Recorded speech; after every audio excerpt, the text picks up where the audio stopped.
আসসালামু আলাইকুম ওরহমতুল্লাহ। স্বাগত নতুন একটি ভিডিওতে। তো আজকে আসছি সৌদি আরবের বাথা মার্কেটে। বাথা মার্কেটের লাহাম মার্কেটে। লাহাম মানে হলো গোস্তের মার্কেট। তো এখানে আসছি আমরা গোস্ত কেনার জন্য।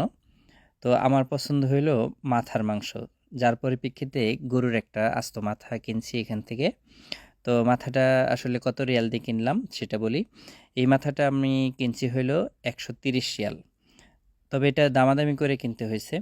তো অবশ্যই আপনারা যদি এই লাহাম মার্কেটে আসেন তো অবশ্যই দামাদামি করে কিনবেন। আপনি যদি দামাদামি না করে কিনেন তাহলে হয়তো আপনি একটু ঠকে যাবেন। তো যাই হোক, 130 রিয়ালে কিনছি। ওজনটা মনে হয় 10 কেজি বা 11 কেজির মতো হবে, মানে মাংসের ওজন।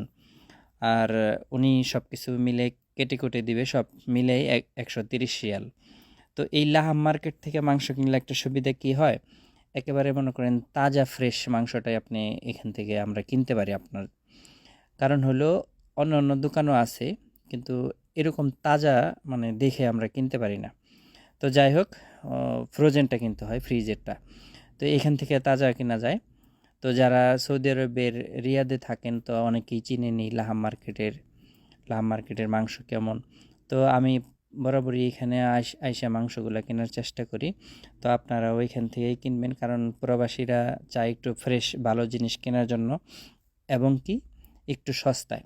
তবে এই মার্কেটে অন্য অন্য দোকানের চেয়ে এখান থেকে যদি আপনি কেনাকাটা করেন একেবারে সস্তায় কিনতে পারবেন, এবং কি ফ্রেশ জিনিসগুলো। তো ভিডিওটা ভালো লাগলে অবশ্যই শেয়ার করে দিবেন। আল্লাহ হাফিজ।